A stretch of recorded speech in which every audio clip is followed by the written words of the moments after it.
Have a package. Hello?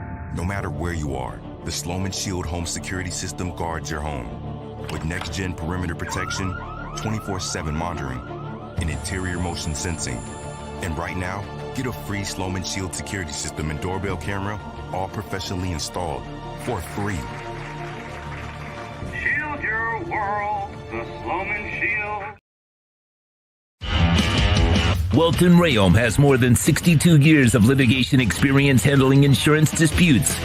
They're committed to resolving even the toughest insurance claims quickly. Call them for a free consultation. 954-966-4646. At Welton Rayom, they don't get paid unless you win. Property damage claims to your home, business, or condo as a result of a hurricane. Welton Rayom can help. Water, mold, fire, smoke damage, Welton Rayom can help. Call 954-966-4646. For over 16 years, EJDConstruction.com has provided South Florida residents quality craftsmanship, accurate project management, and exceptional service. That's why EJDConstruction.com is an A-rated member of Angie's List and the Better Business Bureau. When you're looking for the right custom home builder for additions or home remodeling, please call my friend Eric at 305-433-4843. That's 305-433-4843 for EJDConstruction.com.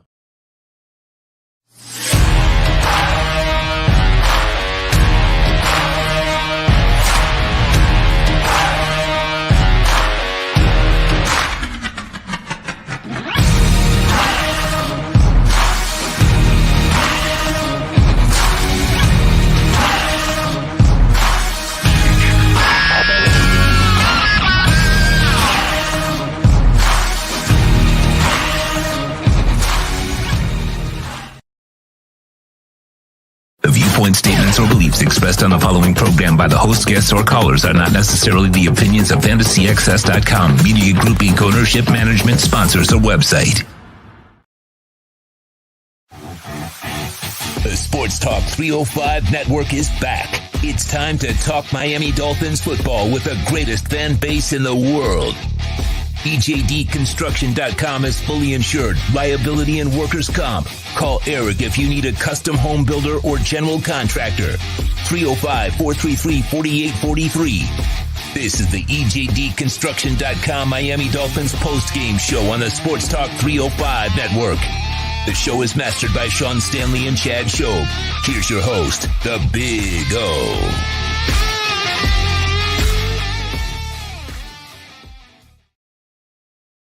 How does it feel? How does it feel to be 2-0? You're sitting on top of the AFC East, Dolphins Nation. It's a beautiful thing. 7-point win. Didn't we not say a 7-point win? Did we not say that in the pregame show? There we go. I really wanted a more comfortable win. I didn't want to see Connor Williams continue to screw it up with the snap, and he is screwing it up, by the way. He's so worried about the blocking that he's not completing the handoff to Tua to make it easier for him. Jason Sanders obviously cannot be counted on. That is just something. And, hey, look, you got to give Belichick credit coming out with that wrinkle, with that whole thing, and maybe that's flustering him, but the fact that you're getting flustered, that's not what this is all about, dude. You got to play the game, and overall, they did enough today to win. It wasn't going to be easy to go up there. I didn't think this was going to be a blowout, but they controlled it today. They didn't allow to get they weren't run over. So Fangio did his job today. That last drive that they allowed to put together to make it 17, not good. It seemed like the defense got a little fat. And because of the lead, they kind of let their guard down a little bit, and they didn't come out with the same edge that they had throughout that game.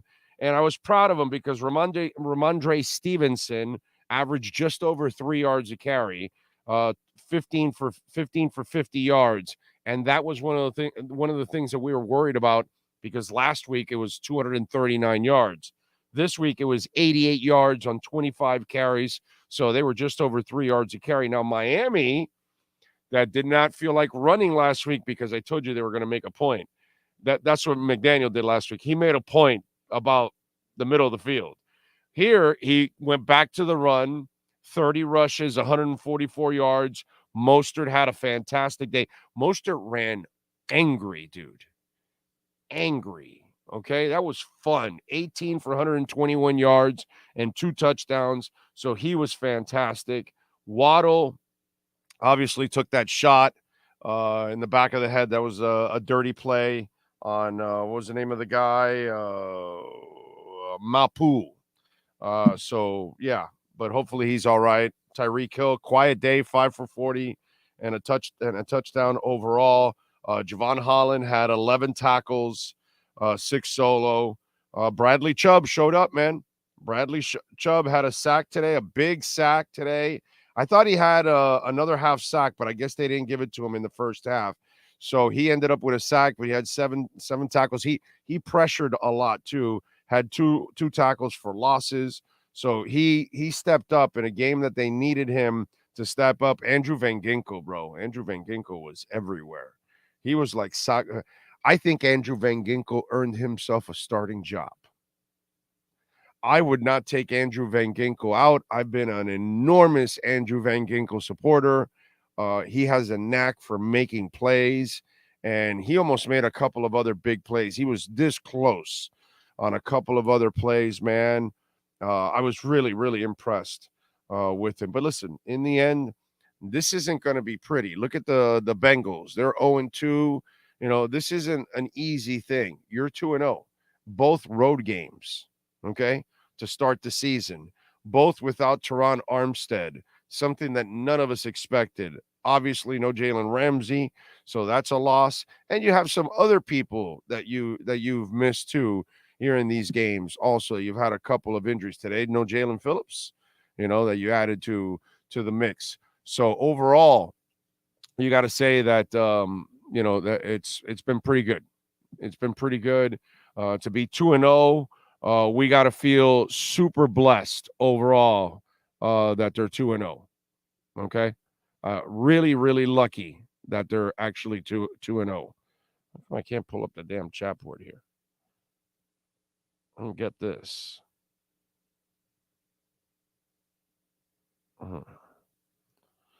Weird. Try to pull up the chat board here on the whole deal, but there we go. Now we got it. There we go. It's a beautiful thing, man.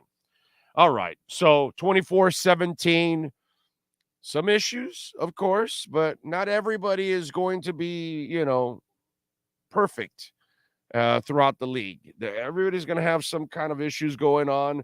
There's Connor Williams. I don't know what to do with that. Centers don't grow on trees. Offensive linemen don't grow on trees. People aren't just handing you off centers. He can block his ass off. He's a really good blocker. You're not seeing the pocket doesn't cave in. So it's kind of, you know, there's a catch-22 with it. You know what I'm saying? Like the guy they traded to Chicago, I don't even know if he makes the team because he's not a very good blocker. And I don't know if you've watched Chicago. They're a mess. Okay? They're a mess. Their young quarterback is a mess. So that situation isn't anything great. And so I think it's not like I was going to start the guy. Okay? Because he's not half the blocker that Connor Williams is. So I know we're going to get the Connor Williams complaints, which you should complain about Connor Williams. You should now, Jason Sanders, maybe you could find a kicker. Okay? That's a possibility. That one, I can tell you sometimes there's a guy on the street that might be just as good as the guy you have.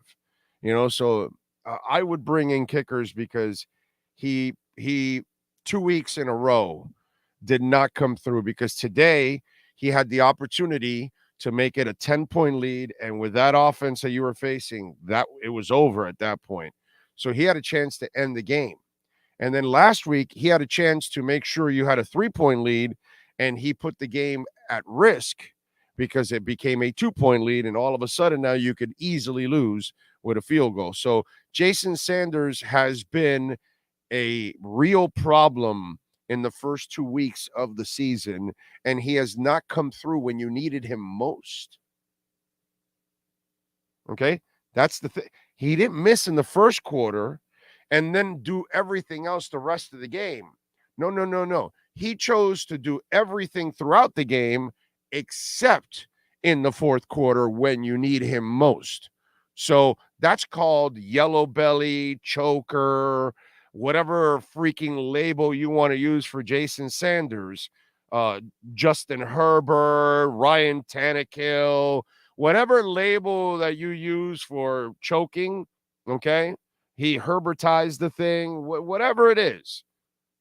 That's exactly what's going on there. So that's the disturbing part about Jason Sanders. He doesn't come through when you need him. And that's disturbing. And if I'm them, tomorrow and Tuesday, I am bringing in as many kickers as possible to see what the hell is out there and trying to find a solution and maybe bring some competition in or something. I don't care. Do something. But Jason Sanders is unreliable. The Connor Williams thing is not as easy to replace. That one, you're going to have to work through that one and hope for the best. But the kicker one, you might be able to tweak something there. Forget the center. You're going to have to live with that. And we all got to pray and hope for the best that Connor Williams finds a way to, figure this shit out, because it's a little disturbing. Okay. Give me, remember, you can make a donation through Cash App or Venmo at Cash Big O Show. That is Cash Big O Show, Cash App or Venmo. Yeah, Bradley Chubb played very well today. Josh Hart, actually, he came through today. He helped out. Okay, the defense helped out today. The defense stopped the run. They did a good job overall. They did a much better job than last week. So I got to give them some love. It's just Van Ginkel. I'd like to see that guy be a permanent starter. They've never given him a true opportunity. They've used him sparingly, and he always finds a way to make plays. And yet he doesn't get the respect that he deserves. Cash App or Venmo at Cash Big O Show. That is Cash Big O Show. You can send it in at Cash App or Venmo, Cash Big O Show. What's the first one there so far you got going for me there, Sean? Por favor.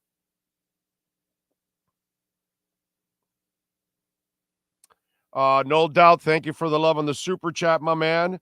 As he says, defense and running game for the W. Fins up. Exactly. The defense stepped up today. They played better. They attacked. We told you in the pregame show that expect them to blitz these guys and Mac Jones more than Goldilocks. Last week he held off on Goldilocks because they have the big receivers. So you're still playing on the right side with guys that you don't trust in Eli Apple. So you didn't want to test fate until the end, and that's when you surprised Goldilocks and you blitzed them. Mac Jones it's a different monster. You can attack him more, and they did, which was actually really cool. Nice job by them overall. Thank you. Manuel Golko, thank you, sir, for the love on the super chat. Remember, Cash App or Venmo, Cash Big O Show. I'm going to go to him in just a second. Next up, after Manuel, is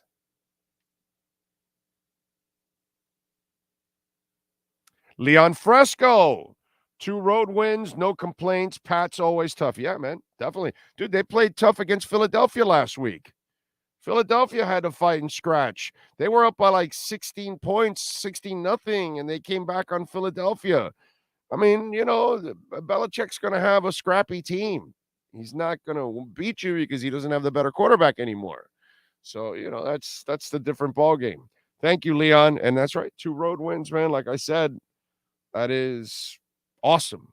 You go to the, and by the way, those of us that are a little older, what's our history out west? Freaking nightmares, bro. Okay? And last year you had a nightmare, remember?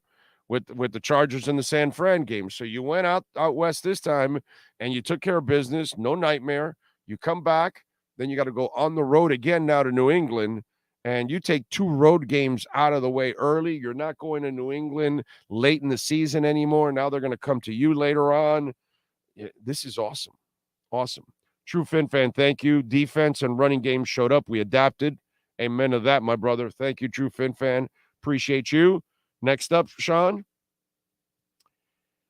It is Manuel Goico. Happy and proud of the effort. The way the second half was going for us, past Dolphin teams would have lost. This is a different team. Go Dolphins. Different franchise, different front office, different head coach, different quarterback, different team. Enjoy it. Next up, it is True Fin fan. Week 1, Tua Hill. Week 2, Mostert defense. I'm good. Exactly. Mixing it up. Yes, and I love that, bro. Mostert running angry was beautiful. The great William Quigley, baby. Yes, sir. Cutter's Edge Pro. Big O, good teams win tough games 2 weeks in a row. That's the reason for us.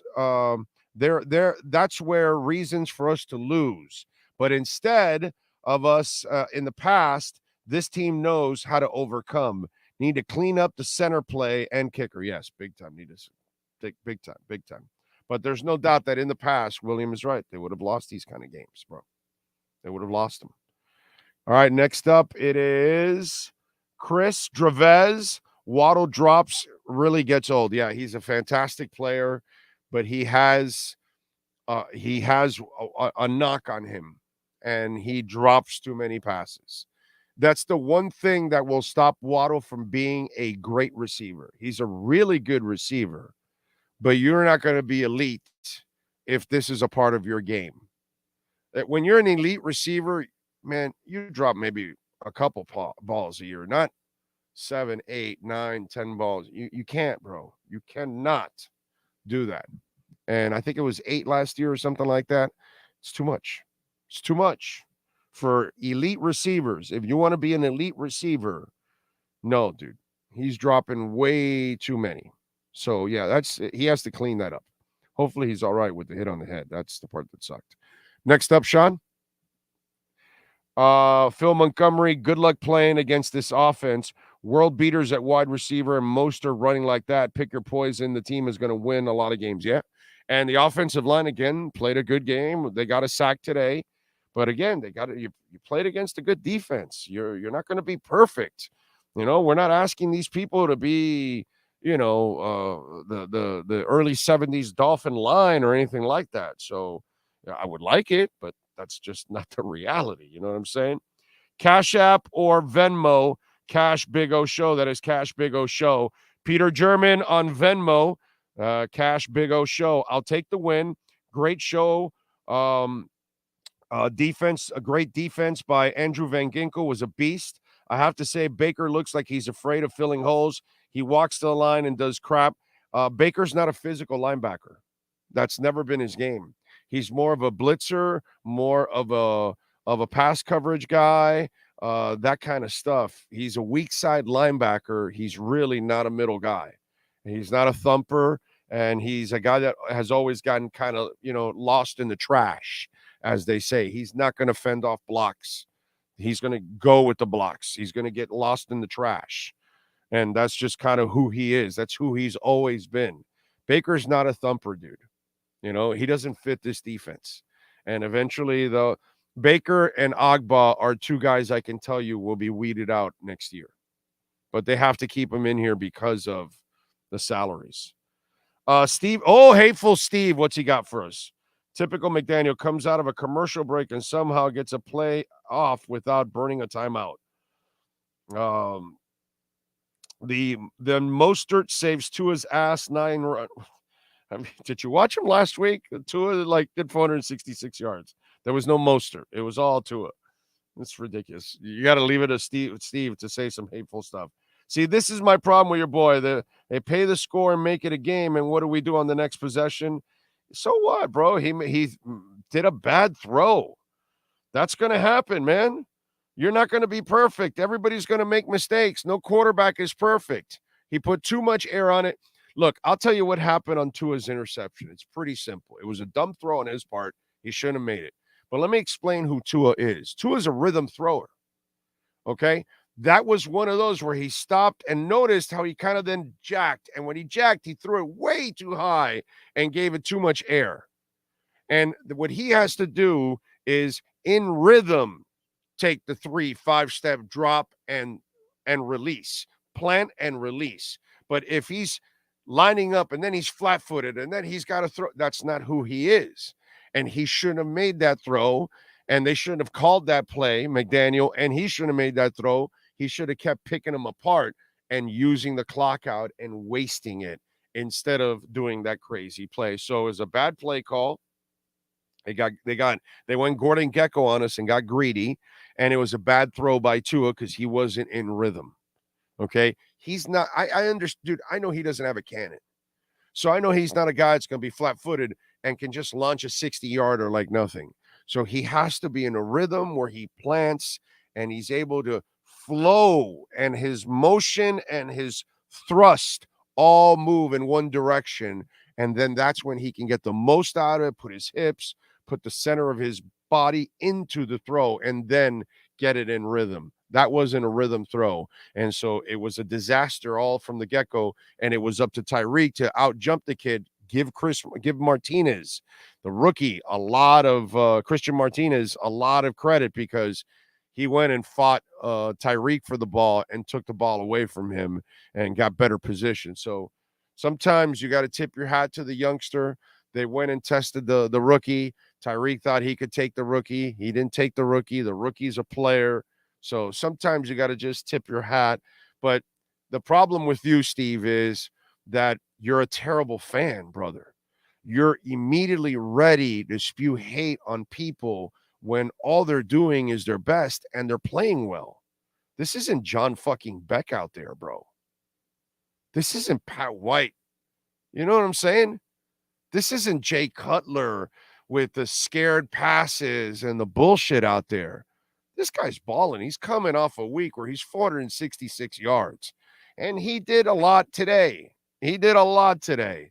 But to shit on him for one pass because you're ready to jam on him, you're being a dick, is what it is, Steve. This is why I call you Hateful Steve, bro. Because, you're ready to pounce on a guy that's, a fantastic quarterback. So, but hey, at least you're consistent, bro. You are Hateful Steve for a reason. Anyway, Chubb played his best game in Aqua and Orange, calling Michael Bagley for a workout. There you go. Joe Cracchiola on Venmo. Thank you, my brother. I appreciate you. Peter German says, again on Venmo. Thank you, sir. Nice to see the O-line with some tenacity. Was happy to see the running game kill some clock and keep them fresh. Amen to that, bro. Amen to that. Thank you all out there on Venmo, Cash App, or Venmo at Cash Big O Show. That is Cash Big O Show. On Cash App, Alexander Lopez. Oh, DJ Gallagher. Thank you, my brother. Appreciate you. He says, this is DJ Gallagher's scary field goal exploit today. Yes. Yeah, and give Belichick credit, bro, because that's a crafty little thing that he came up with, and people are going to end up actually copying him. No doubt about it. Cash App or Venmo, Cash Big O Show. Let's go back to the Super Chats. What's next there, Sean? Brett, I'm Hans, and I'm Franz, and I'm here to pump you up. All I want for Christmas is a new kicker. You might be able to get that. Cross your fingers and your legs, too. All right. Thank you, Franz. Appreciate you. Need to see my cardiologist after this one, Big O. Hey, listen, bro, they won. It's a road game. It's not supposed to be easy. And I told you they would win by 7. Okay. So when you saw it was a 7-point lead, you should have relaxed and said, no, Sportstradamus has got this right here once again. Sportstradamus nails it.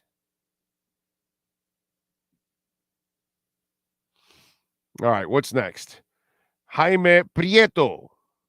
Super sticker. Thank you, Jaime Prieto. Appreciate you with the love on the super chat. Cool beans. Some of you all in the chat trashing Tua can get lost. Well, those are the people that, they were wrong on Tua, so they got to continue, bro.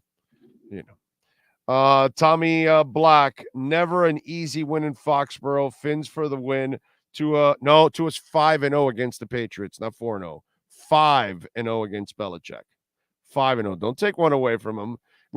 All we had were quarterbacks that could lose to this guy. All we have now is a quarterback that beats this guy every single time.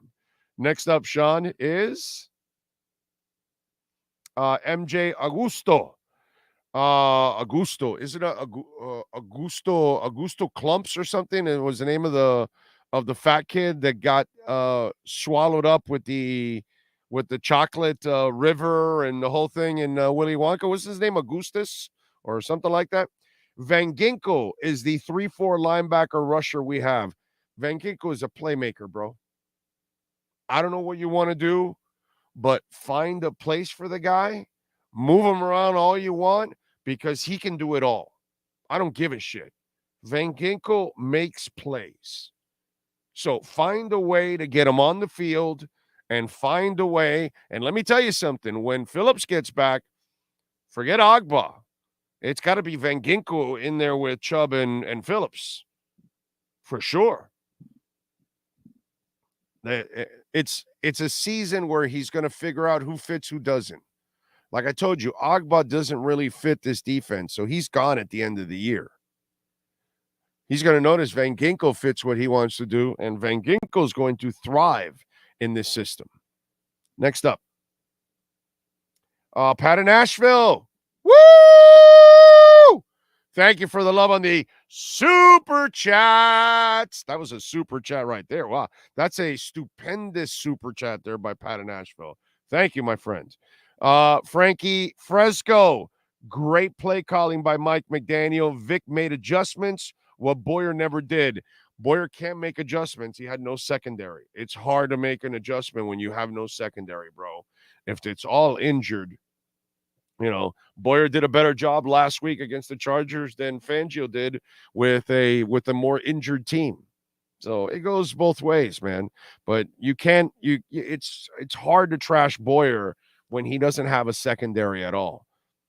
Impossible to play defense without a secondary. Next up, it is Dino94. Tua's 5-0 against Belichick. Awesome job. Fins up. Greetings from Munich. Love it. Thank you. Thank you. Thank you, Dino. Appreciate you staying up with us, man. Thank you. Thank you. Ernest Thurston Howe. Andrew Van Ginkel is our best pass rusher. He's a werewolf, bro. I tweeted out the Claymaker. Clay Matthews.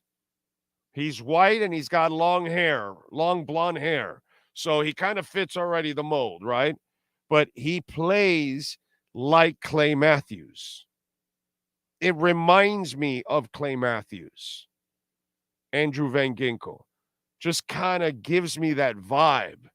I don't know if he's going to be as good as Clay Matthews, but I do know this. That's some bitch. He can roar, man. I like him. All right, what's next? We caught up? Let's see. Frank Piega. No, we got our Edward Thurston Howe with Van Ginkel. Frank Piega is still not convinced with the defense. Played better, but not good enough for elite teams, man. Okay, well, I don't know, but I'm not sure, Frank. How do you go from 0 to elite? This is what I love about some of you out there. You act like this team's been winning for 5 years and that, they're building to, they should be elite already. Nobody said that this team was elite. Nobody said this was an elite defense. It is an elite offense. It's turned into maybe one of the elite offenses in the league. But nobody really said that this was an elite defense. They're going to be carried by their offense. So I'm not sure what you want. This is only year 2 of McDaniel. First year of Fangio. I get it, bro. You've been losing for 20 years. Don't put what's been going on for 20 years on these guys. don't put your frustrations on these guys, because in a really short time, they're actually building a really good roster, and they're 2-0. So elite or not, bro, elite wins on the road 2 weeks in a row. I'm not sure what NFL you fucking watch, but the one I watch, when a team opens up back-to-back wins on the road, they're elite, dude. But thanks for the super chat. Next up, it's just some of you act like you're spoiled, like this entitlement. Oh, I'm not good for elite. Anybody tell you they're winning it like elite right now? This second week, and they've won twice. They're 2-0 and won on the road. I'm not sure what more you want, bro. Chris Trevez, we need Cam Smith. Yeah, well, I've never been an Eli Apple guy. You can't trust him. I told you, the zone may help him a little bit and hide him, but man on man, you know, he's going to make a shitload of mistakes. He's not very good. That's why he bounces around all the time. But what are you going to do? Until Cam is ready to go and he grows up and he figures everything out, then you start using him. But right now, you got to suck it up and get by with Eli. Kohu is a badass, bro. I'll tell you that. Love Kohu. Next up,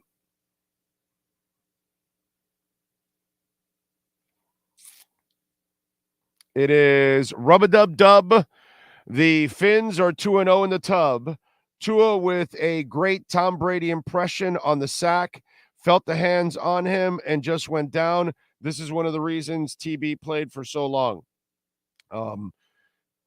Tua has done a really nice job of taking care of himself in the first two games.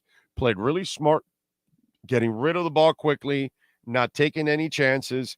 And remember what I told you in the pregame, the best thing about the game today, they didn't make a whole ton of mistakes. They made a couple, but not enough to bury you. And that's why they walked out of there, because it wasn't going to be easy. But what you couldn't do is just give the game away. Although Jason Sanders and Connor Williams tried. Next up, it is Chris Johnson. Justin Bethel making a play on the final defensive play again. Coincidence? You know, the Bethel guy, since he's been picked up, since last year, has found a way to make a play or two every once in a while. You know, it's interesting. He's a guy that has really contributed. You know, it's pretty cool to watch. Again, Cash App or Venmo at Cash Big O Show. That is Cash Big O Show at Cash App or Venmo. On Venmo, Mark Cox says, "Thanks for the time tonight, Big O. Always a pleasure, my brother." Thank you, Mark. I appreciate you immensely. Remember, you can make a Bitcoin donation too through Cash App or Venmo. What's next? It is Albuquerque Alex. 1 sack in 2 games and big holes for the running backs. O-line doing their job. I'm impressed with them boys. Yep. 1 sack in 2 games is awesome. And that was a coverage sack. I'm not sure if I give Tua credit, he also did not fight it, just caved in, protected the ball, and went down. But I got to tell you something. I may give the defense of the Patriots the credit on that one, because Tua found nobody and he had time, but he didn't have space to get out of there. So he kind of, said, all right, I'm not going to throw it. I'm not going to risk trying to throw it away and turn it over or anything. So I'm just going to eat it and I'm going to take it. And I almost don't want to blame the line. I got to go back and watch that play, but I want to say it took more than 3 seconds by the time they sacked him. I want to say that. I'm going to go look at that play again and check it out. What's up next, Sean? Jose Lucas, Tua 5-0 versus Belichick. Division games are hard. Yes, they are. And road games. That's why this guy, not elite. Bro, they won in Los Angeles against the Chargers, 3,000 miles away, or 2,700, whatever the hell it is. And then you come home, and then you go back on the road again. That's not fun, dude. That's not easy. And you're going to a divisional game, and you win both games on the road. That's elite. Elite teams find a way. You know what I mean? Philadelphia didn't wipe out New England either last week. They won a close game against New England. Would they beat them by 8 points instead of 7? No, not much difference, dude. I can look it up, but can you look that up for me, Sean? What's next?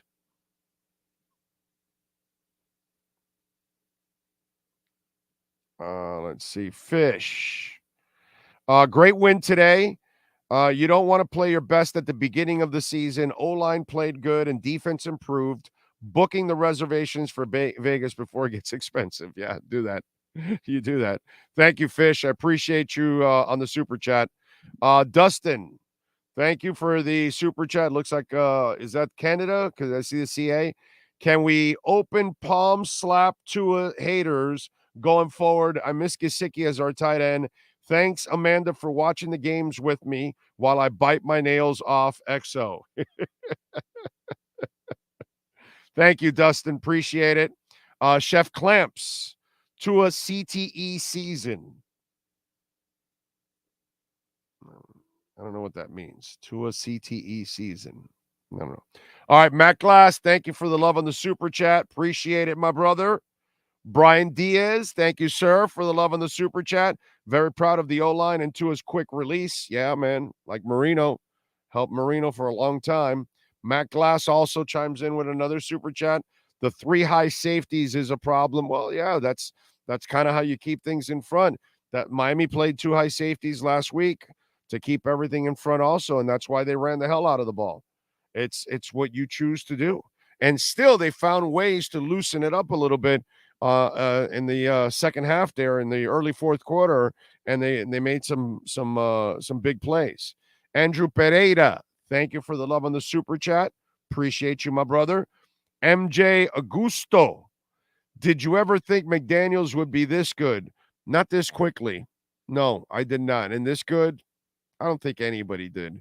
He's too young, too unproven, too unknown for any of us to think that this was going to happen this quickly, dude. Nobody. But, like I've said before, you deserve this. Dolphin fans deserve this, dude. You suffered enough. You've suffered for decades, not for a week or two, not for half a season, not for 2 seasons or 3 decades. You've suffered. So hell yeah, you deserve this. You deserve this, and you deserve a hell of a lot more, to be quite honest. Let's give you the numbers. Mac Jones, 31 of 42, 231 yards, 5.5 yards per average per play, 1 touchdown, 1 interception. Ramondre Stevenson was not a factor in this game. 15 for 50 and a touchdown. Devontae Parker, 6 for 57. Hunter Henry, 6 for 52 and a touchdown. Mike Gesicki, 5 for 33. Kendrick Bourne, 4 for 29. Juju Smith-Schuster, 5 for 28. Demario Douglas had a rough one today, 2 for 19. On the Dolphins side, Tua was 21 of 30 for 249 yards, a touchdown and an interception. Raheem Mostert was 18 for 121 yards on the ground and 2 touchdowns. If you started him, you had a fantasy stud. Salvon Ahmed, 3 for 13 overall. Devon Achane had 1 rush for 5 yards. Jalen Waddle was your leading receiver, 4 for 86. Tyreek Hill, 5 for 40 and a touchdown. River Craycraft had some big catches, 2 for 34. Braxton Berrios, that throw to Berrios in the corner from Tua. Holy crap, that was just a thing of beauty. That was the 18-yarder. That was a thing of beauty. Salvon Ahmed had 3 receptions for 28 yards, and Durham Smythe, 3 for 23 overall. Your leading tackler was Javon Holland, 11, 6 solo, 1 tackle for loss. David Long had 8, 5 for solo, 1 sack. Bradley Chubb had 7 tackles, 5 solo, 1 sack, 2 tackles for losses. Christian Wilkins, you want some money? Go get the sacks. He got a sack today. Had 7 tackles, 5 solo, and the sack. Andrew Van Ginkel had 6 tackles, 2 solo, and he had also the sack in that game. Miami had 4 sacks in this game, so that was pretty cool. Xavier Howard also had an interception in this game as he stepped right in front of Devontae Parker. That was a bad decision by Mac Jones. I don't think you go test Devontae Parker with X. That doesn't make any sense. I was thinking something really cruel. Things have changed. Miami's the better franchise now. They're the better team now. They've got the better quarterback. And, I'm seeing like they end up with the guys that Miami doesn't use anymore. And, well, they're losing. So, just saying. Just saying. Cash App or Venmo at Cash Big O Show. Carolina Acosta. Thank you for the love on Cash App for the great win tonight. Dolphins. Andrew Van Ginkel is a stud. I agree with you, Carolina. Thank you. Appreciate you on Cash App. Sending in a little love. Cash App or Venmo. Cash Big O Show. That is Cash Big O Show. Danielle Rincones in Venmo. Moster made the moster of his runs. Van Ginkel threw a wrinkle in New England's offense, and Chubb clubbed the Mac. Fins up. Love you, Big O. Thank you, Danielle. Very nice. Very nice. Mostert made the moster of his runs. Van Ginkel threw a wrinkle in New England's offense, and Chubb clubbed the Mac. I love it. Nice job, Danielle. Appreciate you, man. Rub-a-dub-dub says, I bet Howard was having flashbacks to old practices on that INT. Yeah. AJ Wydra says, total team win. McDaniel deserves to drink again. Come on, bro. Come on, bro. Don't make fun of. That's a serious issue, dude. That's not, most people can control, that facet of their lives, and they can drink responsibly and things like that. And that's not something that was responsible in his life. You know what I'm saying? I don't think making light of that is a cool thing, my brother. That ruins a lot of lives, a lot of families, my brother. That's not a joke. Come on, people. Can we get, dude, come on. Let's go build it. Where are we like 367 and there's over 1,000 people watching? Do you realize that you all have the power to make that 367 1,000? How many shows have ever done that? That the people that are watching right now reach over and hit that thumbs up right there, that like button, and turn that 367 to like 1,000. Right now, everybody. You can make it 1,100 actually, but just to be cool for it to go from 4 digits to 5, everybody. Come on, let's go all together now. And at the count of 5, 4, 3, 2, 1, hit it. Hit that like button. Come on. Let's go. 458, not bad. Let's go. Pump it up, homeboy. Manio says the Dolphins won me $50. Let's go. That defense came together today. They made the stops. Got to give them love. They made the stops. It was awesome. Some of the things, what's it called? Chubb forcing the fumble. That was actually really cool. By the way, I mean, there was a lot of things that went on in this game. Some really nice passes, some key moments where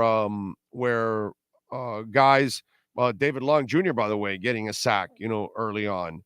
All that kind of stuff, man. It was actually really cool to see Miami, make some plays in different parts. I thought The 2nd and 19 from the New England 43, where Tua hits Waddle for 27 yards.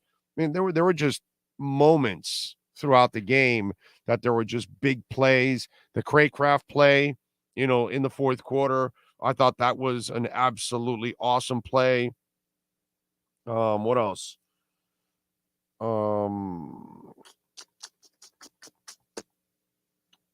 Yeah, Van Ginkel sack. We talked about that. I mean, it's just it was just a lot of fun to watch that this team found ways to make the plays and seal the win, and a win that they need. It's a divisional game. Doesn't get any bigger than that. This is huge. They're 2-0 now, and you got Denver next week, and Denver's beatable.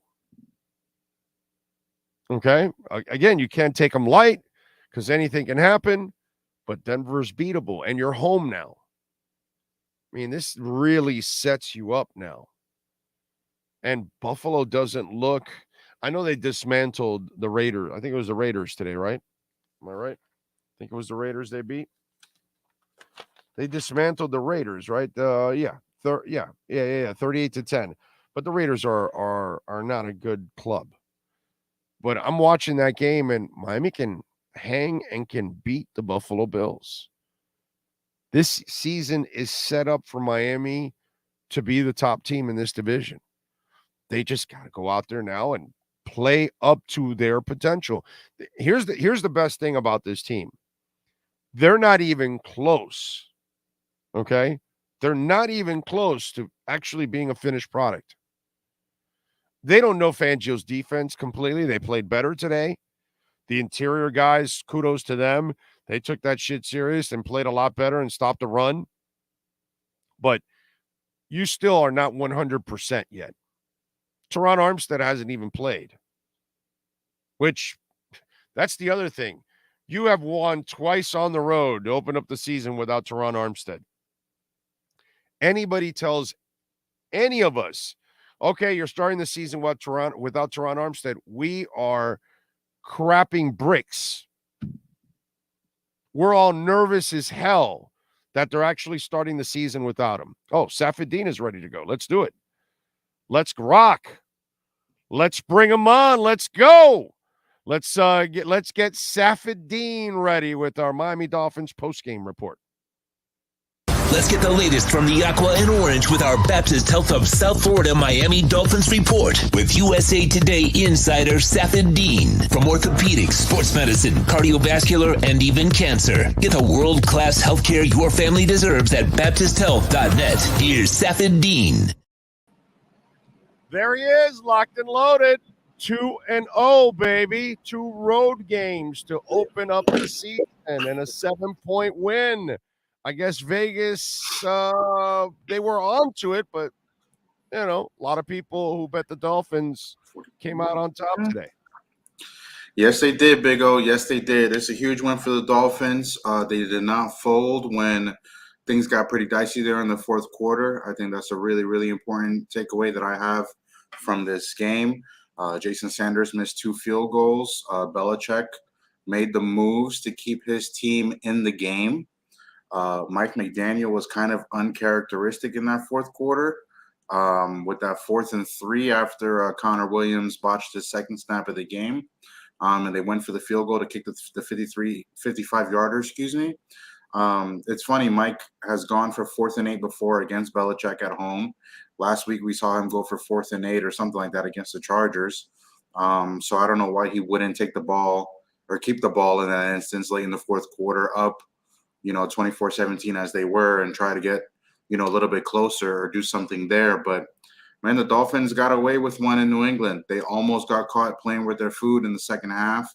They won this game in the first half, 17-3, and they won it when Raheem Mostert had that 43-yard touchdown off of one play, early in that fourth quarter. But things got really dicey in that last quarter.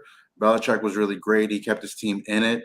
And it's crazy how a coach can keep a team in with some calls like that when they perform it really well to perfection.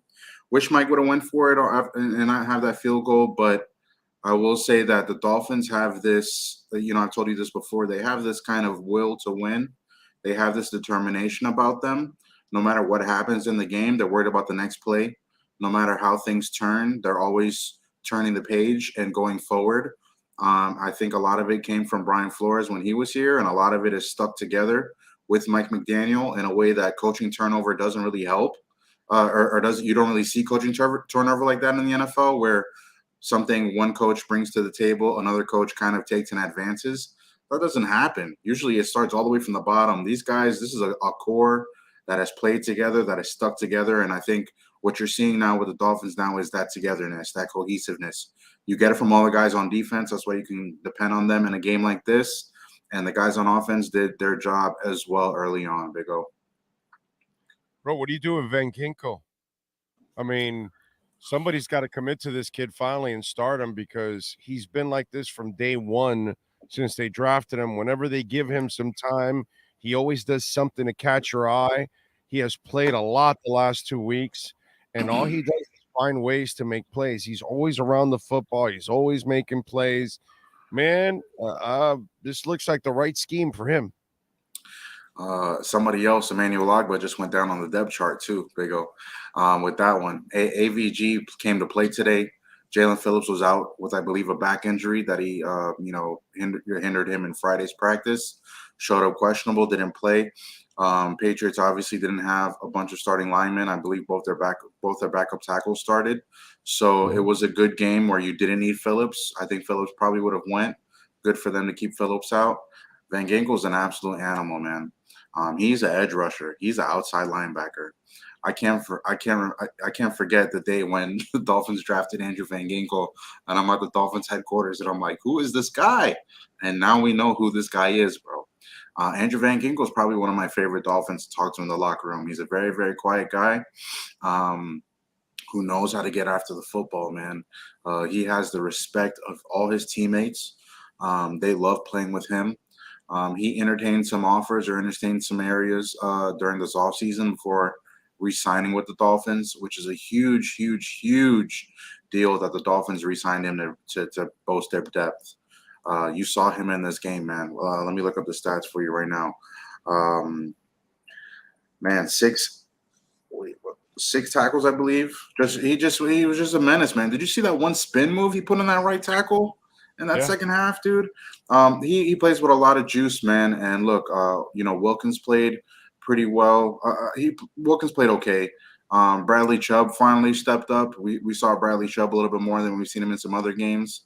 And the Dolphins just kind of depended on their defense in this one, man. Look, I think this was a really good chess match between Mike and Bill.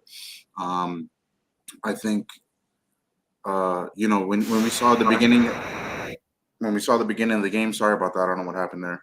When we saw the beginning of the game, when the Patriots were playing with three safeties up top, and they were telling the Dolphins, "You're not going to throw the ball on us." The Dolphins ran the ball, and they ran it well. When the Dolphins love to do outside, they came inside with a Raheem Mostert 43-yard touchdown. So offensively and defensively, like Mike versus Bill, offense versus defense, Dolphins did pretty well. The defense, did their job against Mac Jones and the Patriots. They're not that great offensively, as we saw. The defense also stepped up because they didn't allow 200 yards rushing like they did last week too. They only had 88 yards rushing. Ramondre Stevenson needed 15 for 50, bro. Yeah, he needed 55 and a half yards. Was the player prop bet? Don't ask me how I know that, but he got the under. Unfortunately for some. But when you look at the run game and how they slowed them down, they really said, look, Mac Jones got to beat us with his arm. And Mac Jones, when he throws a lot, 42 passes, did pretty good, 31 completions, but 231 yards, 84.5 passer rating. Didn't do much to help them overall. So this was a good win by the Dolphins. They almost got caught playing with their food, and they didn't get caught, which is great.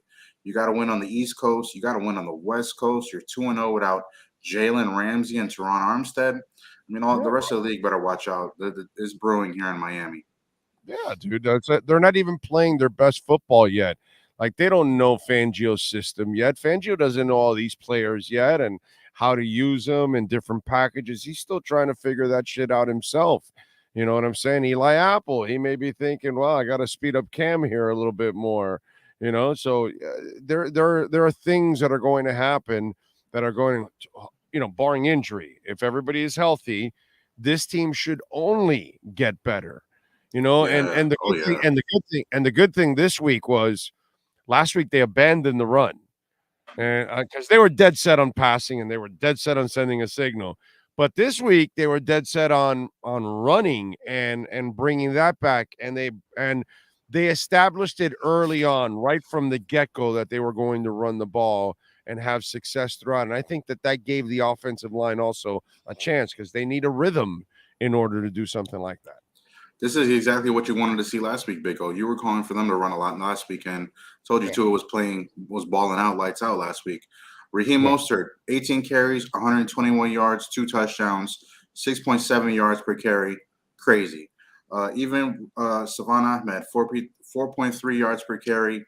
Only, a long 10-yard run, but it was still good. Azukama, they tried to get him going, didn't get going at all. But when they realized it wasn't working, they kind of moved on and went to some other things. Yeah, they got cute on that first and second down where they ran, and then they put themselves in a hole in that third down, and that second down was part of that. They were ready for the Azukama play on both times. They're we saw this on film already. You're not doing this right now on us. Mm-hmm. So they were very prepared for Azukama. That was good on the Patriots end, and it was great on the Dolphins end to know that, hey, we're going to run the ball on you guys. As soon as you come out and you see 3 safeties at the top of the field, Mike McDaniel realized that, and they started running the ball. And maybe they knew going into this game that we're going to run the ball a lot because they didn't run it last week, or just because they knew they need to slow the game down a little bit. When you play the Patriots, is not the injuries on their secondary, so that's the other reason why they couldn't take chances and to play the deep safeties because they just didn't have their starting corners, so they weren't able to take chances. On top of that, Big O, every time you play the Patriots, it's a low-scoring game. You're never going to put – not never, but you don't put up 30, 35, 36 on the Patriots often unless they completely melt down or you're in a crazy, crazy shootout. For them to put up 24 to win 17 is good. This game should have been 30. They should have had at least probably 36 points if you ask me. Connor Williams with 2 bad snaps in the red zone. Those are 2 touchdowns you take off the board. Jason Sanders misses 2 field goals. Who knows, 1 or 2, whatever one, but – dude, that's 17 points, 20 points that I'm talking about right there. The Dolphins could have blew the Patriots out. They are that much better than them. And this was a good learning experience for Miami for sure, because this is a game that any other team in the league, any other rebuild situation, any other franchise would have probably lost or found a way to mess this up. Dolphins kept their poise and won this game. They're 2-0. They got the Broncos coming into town next week. The Denver doesn't look great in Sean Payton's first year. They took a bad loss to Washington. They lost 17-16 against the Raiders. They're going to come here and get the roof blown off of them, next week. We'll see how Jalen Waddle comes out. I don't think he plays next week. That hit to the head did not look good. Mike McDaniel did not have a really firm update on him because it happened so late in the game. But I would sit Jalen Waddle out in this one. You need him. He's very important to your team. No need to rush him back. Give him the week off. Get him in the protocol and keep him there. And you worried about the rest of your team here. Look at the stat sheet, Big O. Waddle had 4 catches, 86 yards. Hill 5 for 40 with a touchdown. 2 catches, River Craig Calf. 3 catches, Ahmed. 2 catches, Berrios. 3 catches, Smythe. They passed the ball around, man. Tua's an arms dealer back there. They pass the ball around. They dink and dunk. And it doesn't matter who gets the ball at the right time. You're expected to make a play. And the Dolphins have guys on their teams who make positive plays, and they keep the chains moving. It's really good operation they have going so far. All right, let me run a couple things by you that I talked about before you came on. 2 of the issues. One is Connor Williams, and I know people are going to complain, but you're kind of in a catch-22 because he's an exceptional blocker. The pocket never crumbles. So you need him anyways because he's an anchor there in that sense. So you're going to have to deal with the bad snaps and hope that they get better and hope that he gets better because you're just not going to find a center like him.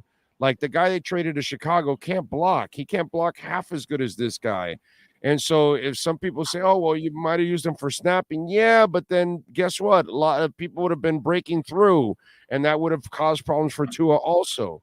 So you're kind of in a catch-22 there. But the other problem is Jason Sanders. Now, you can find other kickers. Sometimes there are people out on the street. Sometimes there's somebody on somebody's practice squad that you might want to bring in or something like that. Kicker, you might be able to work at. You might be able to find something. With Connor Williams, I think you're kind of stuck and you got to try to make the best of it. Your thoughts on those two things? Sure. I'm just making sure I'm unmuted here. Look, Jason Sanders will start there. 5-year, $22 million contract that they signed a couple years ago. So he's making about more than $3.5 million right now, and he's on the hook for 3 more years. We'll see. I can do the math on that a little bit later, but not good enough, man. Not good enough. And when you look at special teams as a whole, there's kind of like a little bit of rhythm and unison that kind of works out. It's long snapper, it's punter, it's kicker, it's holder, and it's the coach. You know, you have all 5 of those things. Sometimes a holder is your is the punter. Sometimes a backup quarterback, whatever. But it's 5 roles that have to work in unison together. And there's a lot of room for improvement. This is obviously the one for here. Jason Sanders, I think the 2 bad field goals obviously are due to what Belichick kind of schemed up though in this game. Sure, he has missed field goals in the past. Yeah, 55 yards is not really his go-to at the second kick. But when you have that player coming off the edge, and Christian Wilkins didn't even see him, I kind of criticize Christian Wilkins for this. He's asking Dolphins for money, and he has no peripheral vision of this guy coming in his way. And both times, Christian Wilkins barely didn't see the guy coming, right? But once he comes the first time, Jason Sanders, you can't avoid not seeing that in his peripheral. The way he's lining up and kicking, the guy's coming right here. So it obviously messed up the second cut. I mean, I wouldn't be surprised if every team in the NFL started doing this after this game. That was incredible coaching by Belichick, an incredible way to keep the Patriots in the game and to throw Sanders off. But he's got to get over that really, really quickly. If the Dolphins are going to win this game, the Dolphins are going to – this season, it's going to come down to a close game. It's going to come down to a field goal opportunity. Is Sanders your guy? That's what they need to know. And they believe he's been the guy for a while. He's just got to come together. Connor Williams, like you said. We can't keep saying that shit. Yeah. We can't keep saying that shit. That's been going on for well over a year now. You can't keep saying he's not coming together. So my question to you is, if you're the Dolphins, you can't replace Connor Williams. You can forget about that. That you have to fight through. Do you try to go after Sanders? Forget about the stinking cap hit. If you can find somebody better or bring somebody better in or bring somebody to compete or something, what do you do with that position? Yeah, you got to find somebody you can add to the practice squad to kind of liven things up a little bit, maybe. I can see that's the best way. I don't think you cut the guy. Kicker is all about confidence. Kicker is all about having the right mindset. I understand where you're coming from wholeheartedly, Big O. But once you start messing with this kid's psyche, it can take a turn for the worse.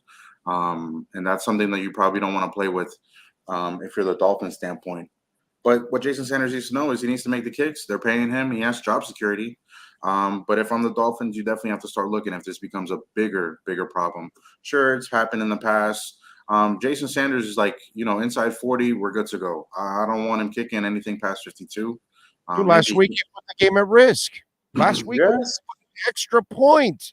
He put the game at risk. I mean, and then you don't know you don't know what's on the street either, Big O. You don't know what's on the street. It's on the street for a reason. I get the street for a reason. I totally get that, but think about this. He kind of performed throughout the game, and in 2 weeks in a row, at the end of a game when you need him most, he has failed you. Yeah. Twice.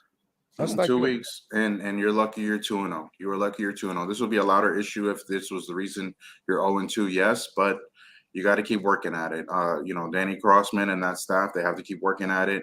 I'm sure the holder is a new holder this year because Morstead was out.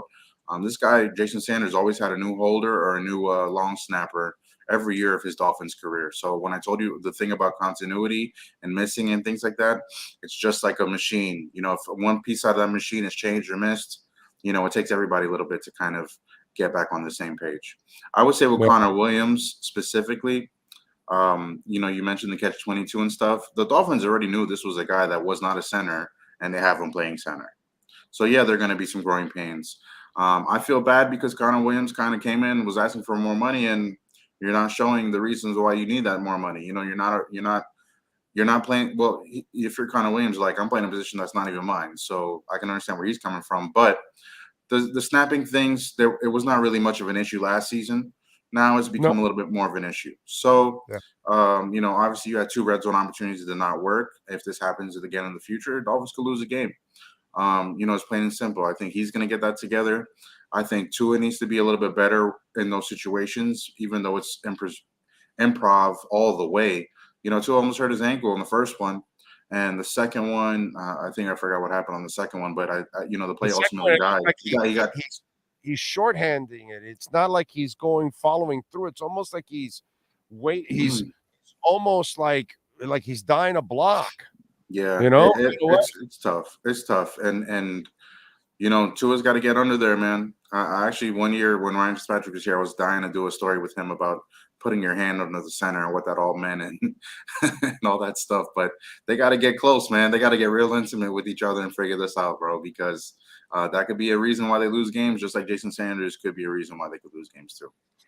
All right, what are you working on the USA Today so folks can check you out, my friend? Man, we got another crazy week. Week 2 was awesome. It was great to have week 1 and what it was, but I'll be at the Dolphins checking them out this week, setting up Sean Payton's trip down here. I'll probably be writing about the Broncos a little bit and see how they're doing. And just check me out on USA Today. I'll be recapping the week that was and looking ahead as well. And It's a Football Podcast. Episode 3 will be dropping on Tuesday. So check this out, guys. Check us out. I appreciate that. Thank you. And by the way, use the place that the entire Alzugaray family has used, where my daughter was born, where my wife fixed her jaw, where I fixed my heart. BaptistHealth.net/ortho, the official sports medicine provider for the Miami Heat, Miami Dolphins, Florida Panthers, Inter Miami CF, FIU, FAU, Orange Bowl, Miami-Dade County Public Schools, Miami Open Tennis, and the Miami Marathon, folks. Good enough for them. It's definitely good enough for you. It's definitely good enough for the Alzugaray family. Baptist Health of South Florida. And, of course, Safadine, sir, you have a terrific night. Thank you. Follow him on Twitter at Safad_Dean. We will talk, what is it, tomorrow or Tuesday? I don't know. Tuesday. We'll talk Tuesday. We'll talk Tuesday, my man. You be good out there. See you guys. Take it easy. That is your BaptistHealth.net/ortho Miami Dolphins report. The Baptist Health of South Florida Miami Dolphins report with insider Safad Dean is brought to you by Baptist Health of South Florida. From orthopedics, sports medicine, cardiovascular, and even cancer. Get the world-class healthcare your family deserves at BaptistHealth.net. All right. Tua up 5-0. 5-0, baby. And you guys strong. You got it up to 653. We're still at 1,000 viewers. By the way, David Furones is set to join us any minute now.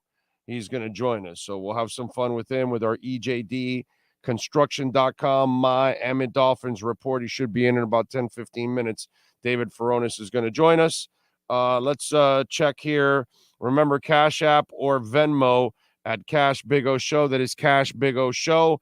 Anthony Lizzie, thank you for the Venmo love. Not perfect, but I'll take it. Great teams find all different ways to win. Exactly. Doesn't matter how you do it. Just find a way to win. They're 2-0. And remember, guys, ladies and gentlemen, you're playing 17 games. Half of them are on the road. You've won your first 2 road games. I find that to be super freaking cool that you've won your 2 road games. I think that's enormous. That is huge. Okay. Craig Berman, thank you on Cash App. Appreciate you. Thank you, sir. Cash App or Venmo. Cash Big O Show. That's Cash Big O Show. All right. What's next there? Monty O, the Dolphins won me $50. Let's go. The defense came together today. Yes, sir. Monty O. You got yourself a little money, Monty. Next up, thank you, sir. Manny J. Snow, 1972. The snap exchange situation has got to get fixed or it's going to bite us in the ass at the wrong time. Anybody going to argue with that, man? Thank you for the love in the super chat there. But Manny J. Snow, you are 1,000% right, bro. Nobody can argue with that. and they've got to get it done. Al Wydra, do you think we can win the AFC East? Maybe Tua MVP. Sir, I picked them to win the Super Bowl and beat the Eagles. I picked them to win the division before the 2-0, before Aaron Rodgers got injured and all of that stuff. So I really feel like they're going to win it. I really feel like this is a Super Bowl team. And I really felt like last year they really had a shot to do it all. So maybe not as much as this year, but, I still thought, and it was the injuries that stopped them from having a good season. This is a hell of a team. So I do, AJ Wydra. I do. Luis, let me see what it says there. Bojorquez. Okay. Tua looked rattled today. Defense looked stellar. I don't think he looked rattled at all. Disagree with you at all. He made a bunch of plays, and then some plays he didn't make. Just because you aren't successful in every throw doesn't mean you're rattled, bro.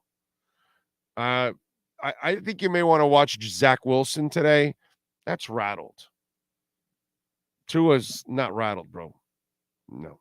You're reading it completely wrong, but I appreciate the super chat. Gerald Howard, Dolphins since the 70s. Tua is the one. Great show. Thank you, sir. Appreciate it. He is the best we've had since Marino. He's more than good enough to win a Super Bowl. Put it that way. That's the beauty of him. Phil Montgomery is in the house. We fired Bonamago, and we get Darren Rizzi, one of the best we had. It's time to get rid of Crossman. Yeah, it's just not going to happen now, my brother. That's the thing. Don't forget to hit the like button.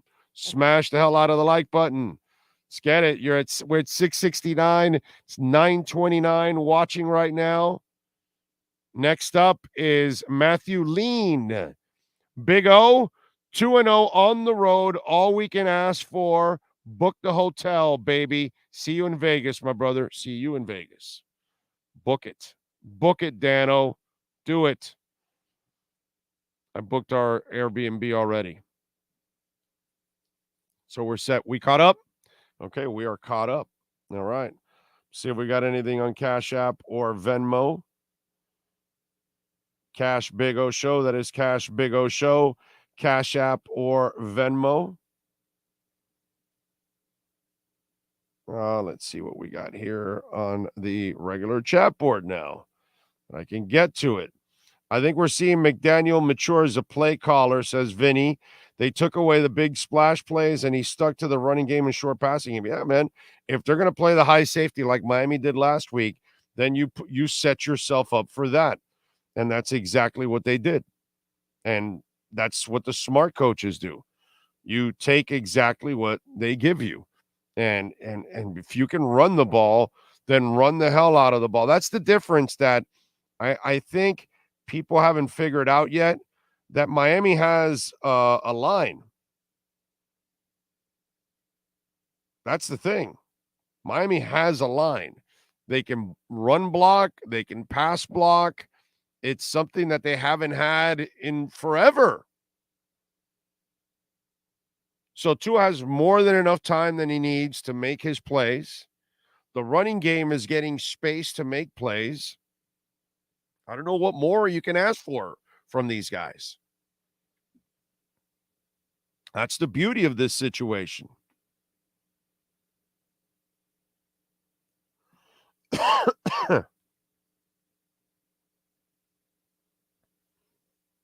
I don't think you can ask for a better situation than what you've got right now. Has anyone seen a field goal block like that? I didn't think so. No, that's you got to give Belichick credit. He came up with some stuff there, and nobody's done. Charlie Davis, when Surtain sees the fans with his dad's jersey on next week, I bet he's going to wish he could stay in town. Listen, at this point, it is what it is. It has, what we need to do is just watch the Dolphins beat the Denver Broncos and get to 3-0. That's what we need to see. And who knows? Maybe we'll have Teron Armstead play next week. Maybe he plays a little bit. Big O, what'd you think about trying that long field goal? I thought we should have punted. I think you if you have the right kicker, and apparently they don't, you go for the jugular and you put the 3 points on the board and you end the game with the 2 scores. So I kind of get what you were trying to do there. You know what I'm saying? It's up to this guy to make them. And he's kind of a choker, is what I'm seeing, unfortunately. NFL kickers should be able to hit a 55-yarder. Yeah, they should. In today's world, when I was a kid, a 55-yarder was really hard. You couldn't say that when I was a kid. Now, yeah. Now a 55-yarder, if you're a good kicker, you should be able to hit it. You know, if the elements aren't an issue, which they weren't an issue, if the hold is right and the snap is perfect, then you should hit it. I agree with you. In today's world, the way things are now, yeah, you should hit a 55-yarder. Eddie Lev says the team is missing 3 of their best Pro Bowl caliber players at most important positions in football and are 2-0 on the road, not playing their best. Exactly. Jesus Molano says, our center is killing me. Fins up. Tua's elite. Big O, cut out that Jets sweep play. That will never work, and we lose yards most of the time. What's up, Sean? Stat came in from Brett Beeson from the Dolphins. The Dolphins. Tua is now 5-0 in his career when starting against the Patriots. He's the 3rd NFL QB to win 5 regular season starts against New England since 2000. The others, Josh Allen, 5-4, Peyton Manning, 5-10. Wow. But none of them have a winning record like he does. None of them have a perfect record like he does. Perfect. No, Josh Allen's 5-4. So he's 5-4 for now. He looks like he might be headed in the wrong direction there. Fagua Moliga Puletasi. Thank you for the love on Venmo. He gave me a thumbs up, 3 thumbs up on Venmo. Cash App or Venmo. That is Cash Big O Show. That is Cash Big O Show. Cash App or Venmo. Always appreciated, folks. Big O, only Jan Stenerud could hit a 50-plus yard field goal back in the day. Yeah. There weren't a lot of them, man. Back when we were young, to hit a 50-yarder was like a big thing, dude. Now you've got to be able to stroke that baby like it's second nature. We got 687 in likes, 932 watching. Come on, man. Let's get it up to the 900s. There's a couple hundred of you that are looking at me going, no, you don't deserve my like. Sean doesn't deserve my like. Safedine doesn't deserve my like. David Feronis doesn't deserve my like. And even you, Orlando Alzugaray, you don't deserve my like. We love you. Why don't you like us? I don't get it. Don't understand it. I remember in 72 winning the Super Bowl as a young boy. I didn't appreciate it or knew how special winning a Super Bowl is now as an adult. I would like to win one to savor that experience. Amen. I was 7 and 8 years old when we won the Super Bowl. Those 2 Super Bowls, I was 7 and 8 years old. Like, I remember, being with my dad and, all that kind of stuff, but I didn't appreciate it. And like, really, and especially a 7 and 8 year old in the early 70s. Do you know how much more remedial we are at 7 or 8 years old in the 70s compared to a 7 or 8 year old in today's world? My God, 7 or 8 year olds are way ahead of us than we were in the 70s. So it's different, dude. It's different. I would love to see them win one because I would appreciate it even more. As a child, I remember it, but it's not the same. And at that moment, I'm not appreciating it like I would now. And especially, my Lord, it's been 50 years since I last saw them win a Super Bowl. I'm going to be 57 October 1st. And I told you I was 7 or 8 years old. 7 and 8 in those two Super Bowls. So for me, there's a huge appreciation when they win the Super Bowl this year. I'll have some serious appreciation. Yes, Sean. Marcel went on and said Mike McDaniel says he doesn't have an official update on Jalen Waddle, who was evaluated for concussion toward the end of tonight's game. Waddle was in the locker room interacting with his teammates. Tyreek Hill was asked if Waddle was okay. Hill turned to Waddle, who smiled. He's good. Yeah. So you know, but I think they might keep him out, though, still against Denver. Well, the thing is, did he pass the protocol? That's all. If he passed the protocol, then he's fine. You know what I mean? And against the Broncos, you probably don't need him. You can probably use the other guys. You know, this team is deep. As you're finding out, Teron Armstead can take it off and you can survive. Jalen Ramsey isn't playing and Cam Smith isn't ready, and you're surviving. See what I'm saying? So it ain't so bad. Jalen Phillips didn't play today. Andrew Van Ginkel stepped up. You're surviving. You lose your safety in Elijah Campbell, and, well, you're surviving with Deshaun Elliott while Brandon Jones, gets healthy. You're getting by. Oh, what happened? Ahmed gets injured. No problem. A-Chain fills in, helps you out. You still have the Chris Brooks kid that you haven't even used yet. Everywhere there's almost a little depth here or there that's helping you out. This is a much better starting unit on both sides of the ball. This is a much deeper team.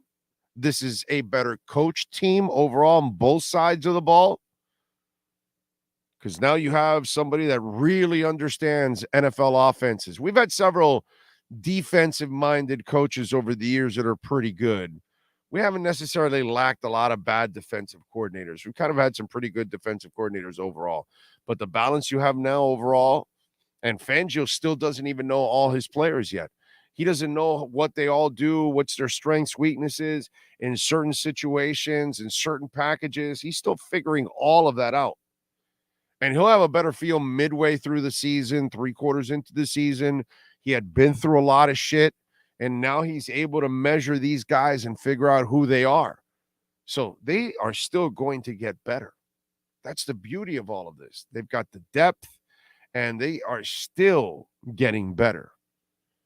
And when you could get Jalen Ramsey back to that secondary, oh, crap. That's going to be a lot of fun. Big O, did you talk about AVG? No, not at all. We didn't talk at all about Andrew Van Ginkel. No, not at all, sir. Not at all. Who is Andrew Van Ginkel? I tweeted out Clay Matthews, the Claymaker. Telling you, when I see Andrew Van Ginkel, I see the Claymaker. Yes, sir, you can rewind, and we talked plenty of Andrew Van Ginkel. Dalvin Cook kicking himself for taking the money instead of going to Miami. You want the money? Take the money, bro. Go to New York, have some fun. You did nothing for them today except fumble. The running backs, Raheem Mostert. By the way, Saquon what? Jonathan Taylor what? Dalvin what? Does it kind of show how silly you guys are out there that you were desperate like you think? The silliest thing in the world was media members and fans with this asinine line. Oh, Jonathan Taylor, Saquon Barkley, or Dalvin Cook will put the Dolphins over the top. No, they won't.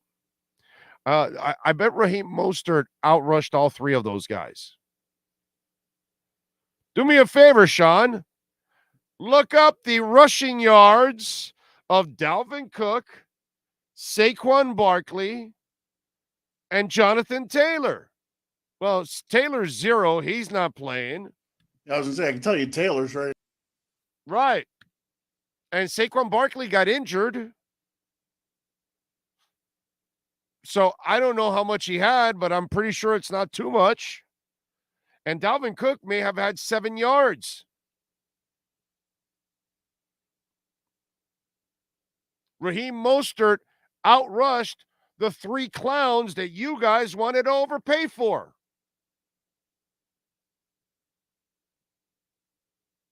Only a stupid team like the Jets, who desperately needs offensive linemen in front of a 40-year-old man that can't move, actually go out and spend $8.6 million on a running back they don't need. That's stupidity.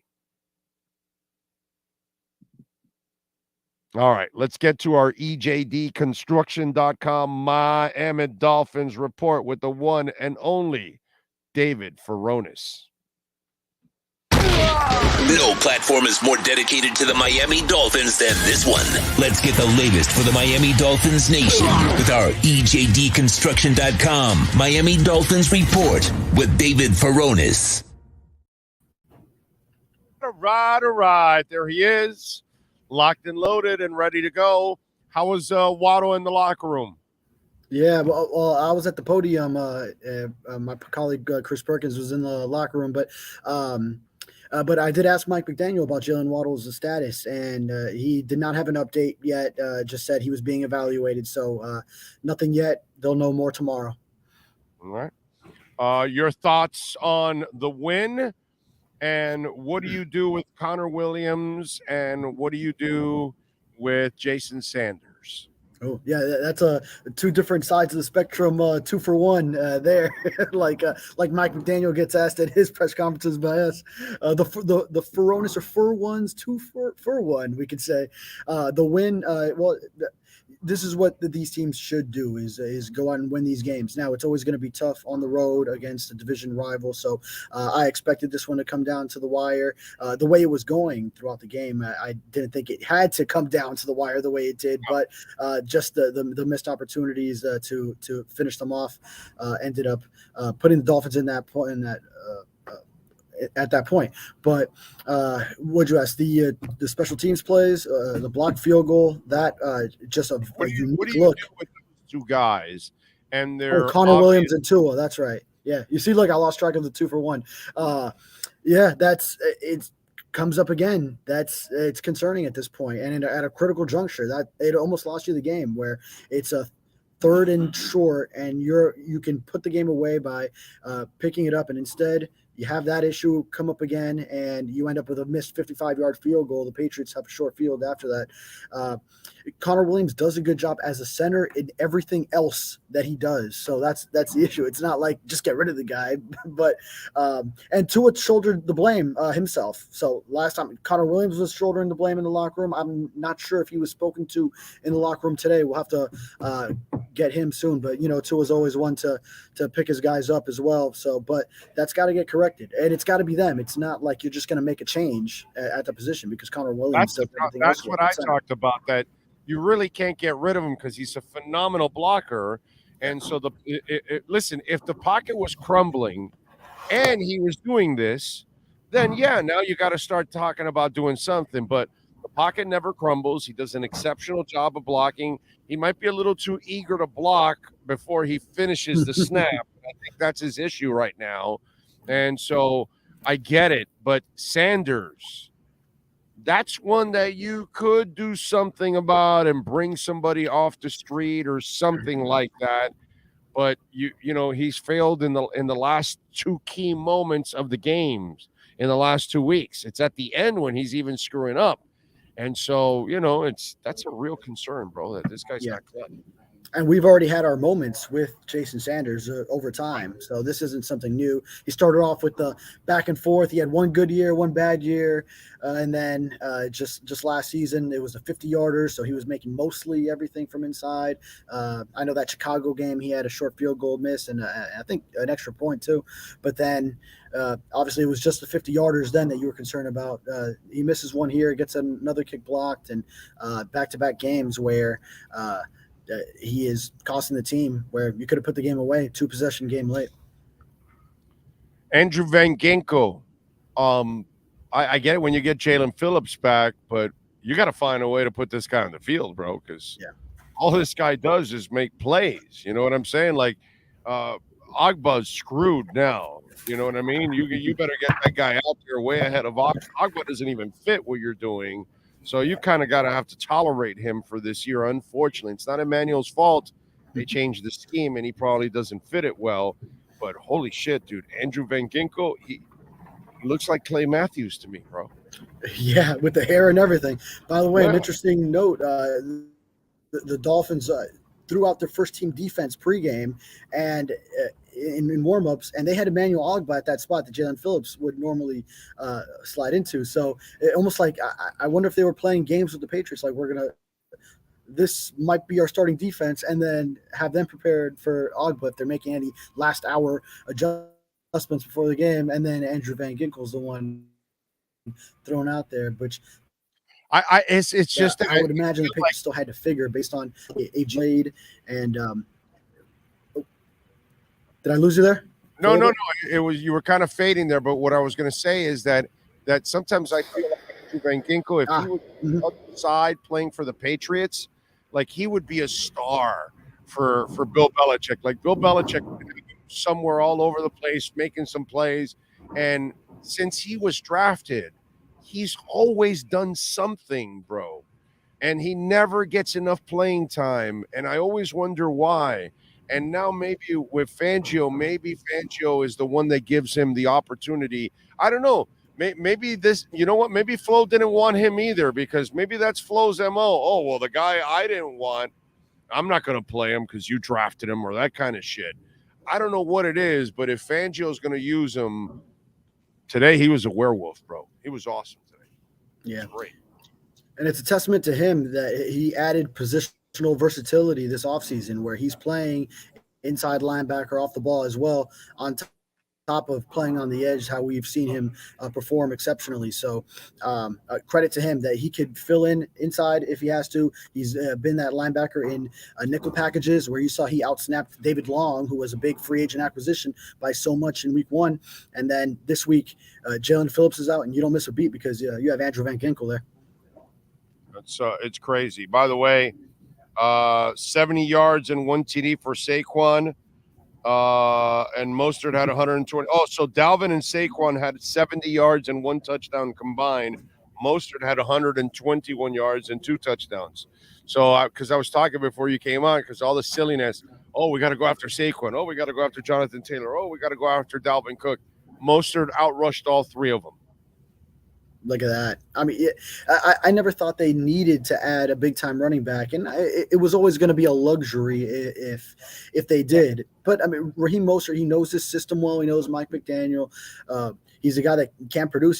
He has been injury-plagued a little bit over time, but it seems like recently he's also gotten better in that regard, where he just missed 1 game last season, almost played his first full season. Oh, he missed a playoff game also, didn't he, right?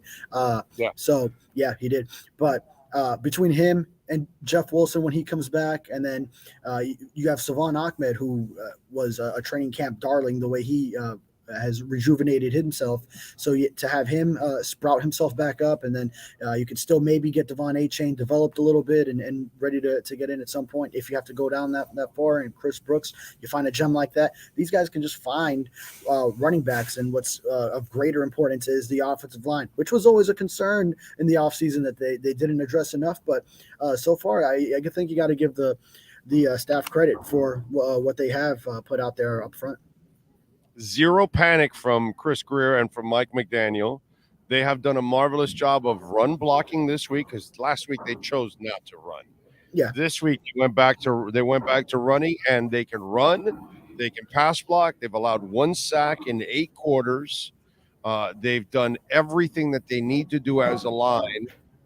This might be the best O-line play in the last 2 weeks of the last 20 years. I think you might be right on that. Yeah.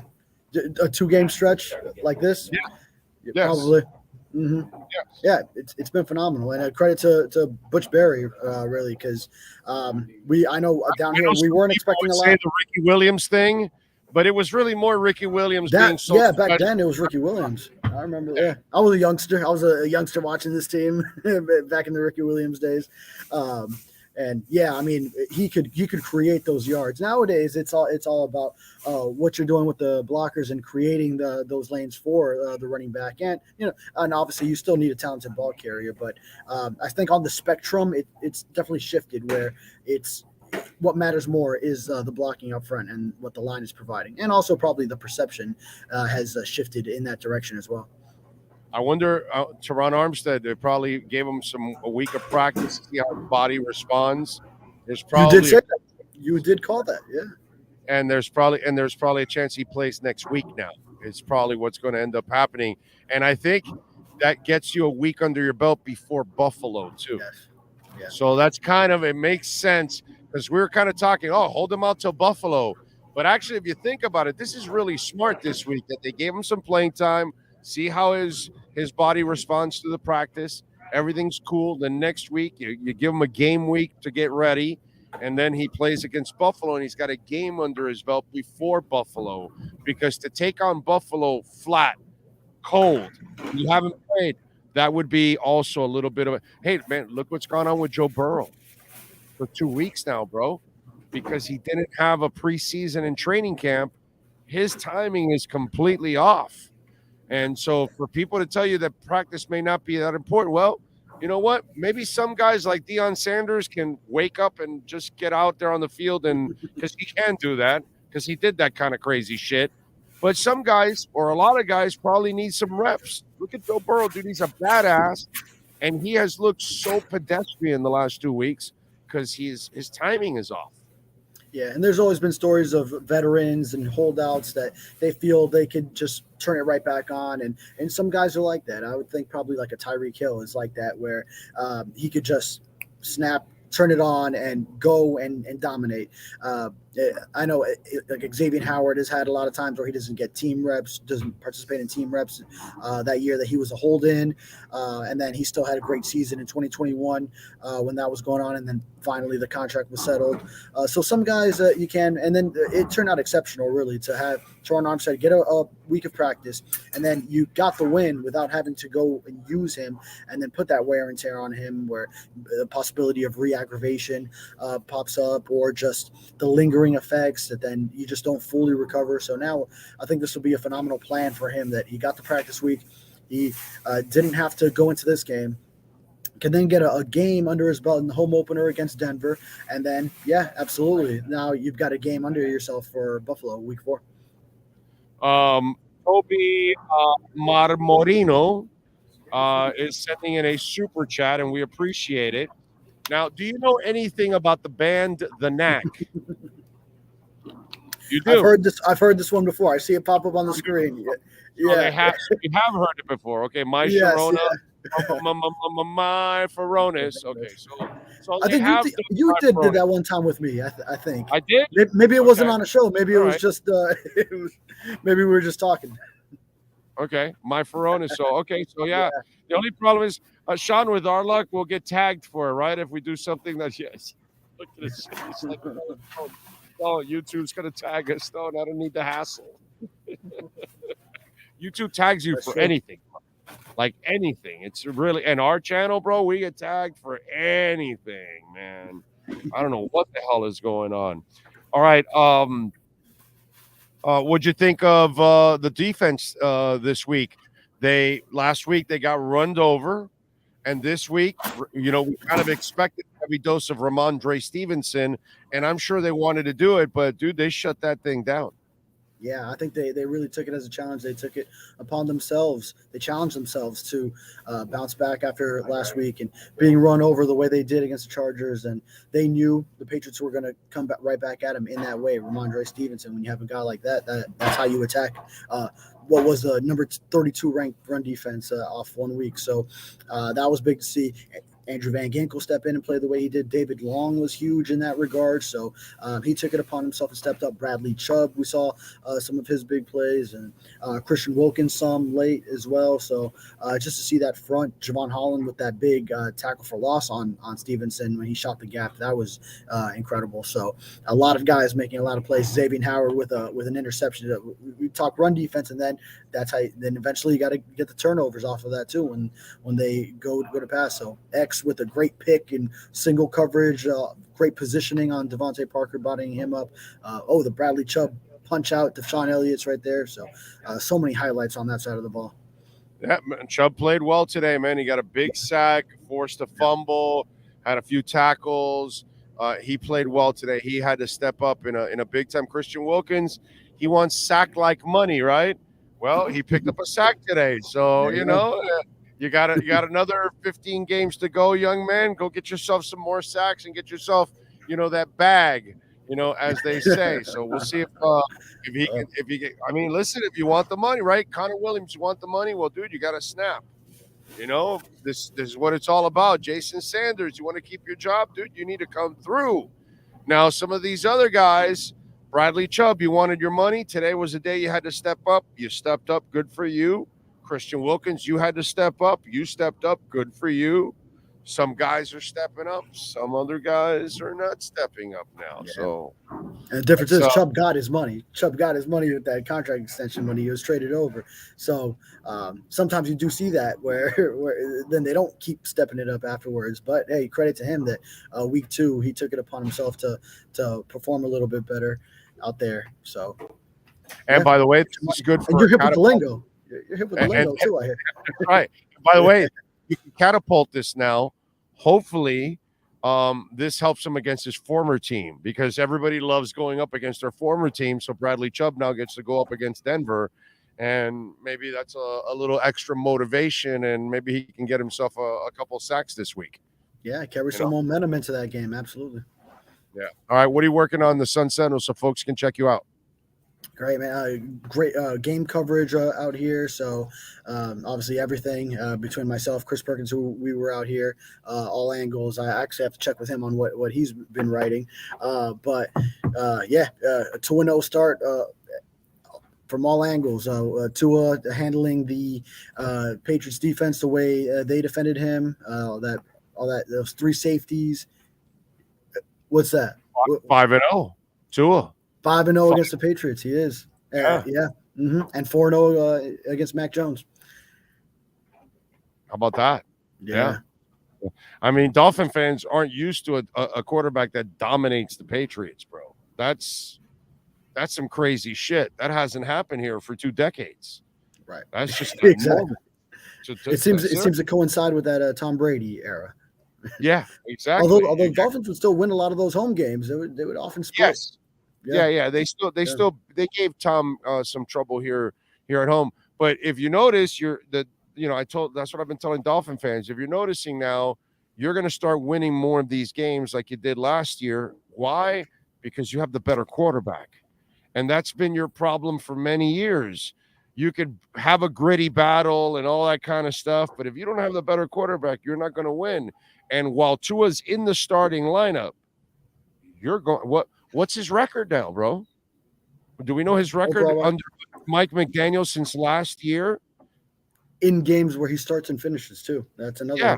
Right. It's up there. Yeah. It was 8 off the top of my head. Wasn't it 8-3 before the injuries? Yeah. Well, the team was 8-3. But he missed a couple of games where that they lost. They went 3-0, lost 3 games, and then he exited when that started. Right. Missed the Jets and the Vikings losses last year. Yeah. So and even then he wasn't part of those. Yeah. Right. He wasn't part of those losses. Yeah. I'd have to look it up, but like off the top of your head, like what's his it's like a really good record then. Right, because then that would mean he was 8-1 up to that point instead of the 8-3, and you could even discount the Cincinnati game because he left in the second quarter of that one. Right. So in that regard, they were 8-0, and then he was there for the San Francisco, LA Chargers, Buffalo losses, and then that's when the Christmas game against the Packers happened. Right. So he's probably somewhere in the neighborhood of like 10-5, 10-4, or something like that, right?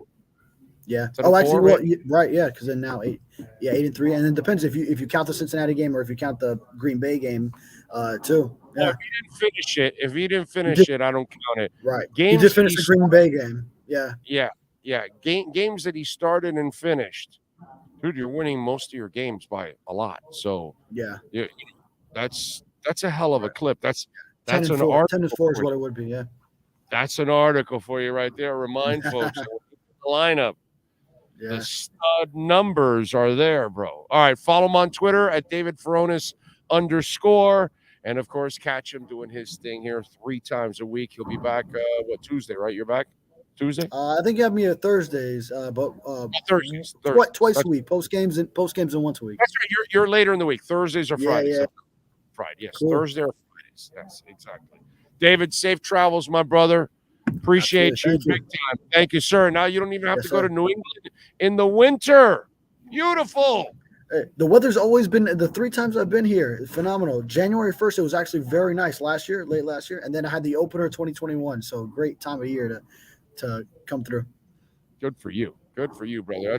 I travel with Sean. That's my lucky charm. If I travel without Sean, forget about it. Everything happens to me. All kinds of delays and everything. Sean Last year I had snow in Buffalo. No, you should have taken Sean. It wouldn't have snowed. The guy's amazing. All right, David, appreciate you, my brother. Appreciate you. Appreciate you. You got it. There you go. EJD Construction. And by the way, we love talking about Eric, proud sponsor of our platform, Dade and Broward counties, folks. 305-433-4843. Custom home construction, major home remodeling.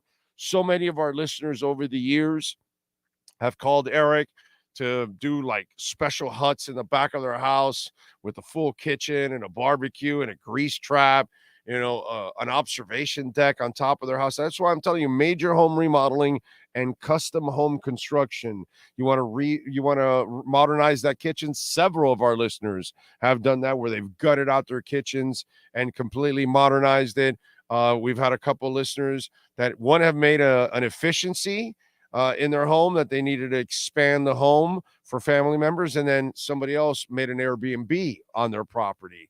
They can do all of those kind of things for you, man. So call them 305-433-4843. Now, if you live here in South Florida, only in Dade and Broward counties, okay, is where EJD Construction does most of their work. They can't go to West Palm Beach or in Monroe County.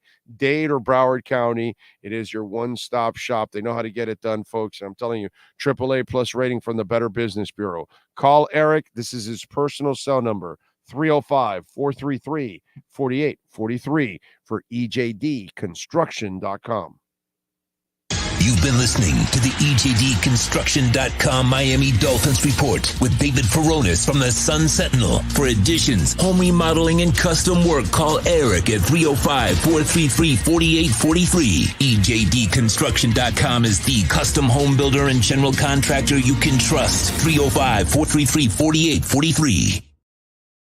Great stuff as always. Appreciate David. Thank you all out there. Don't forget to smash the hell out of the like button.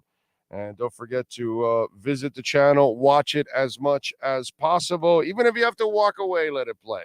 That's what we say. I am the MILF sniper, says Fabuloso.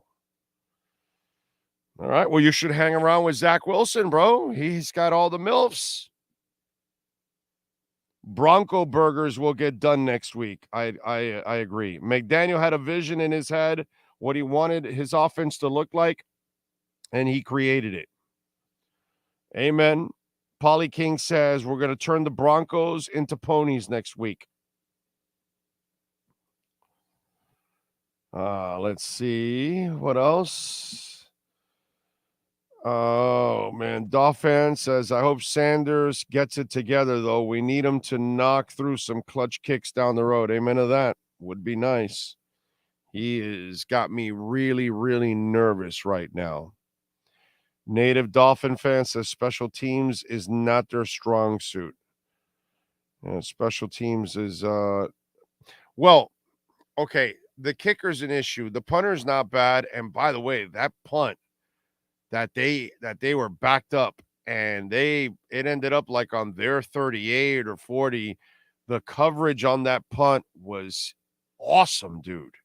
That was a key moment also in the game, because they could have turned over the field on Miami, and that would have been kind of an ugly thing. So there were some things about the special teams units.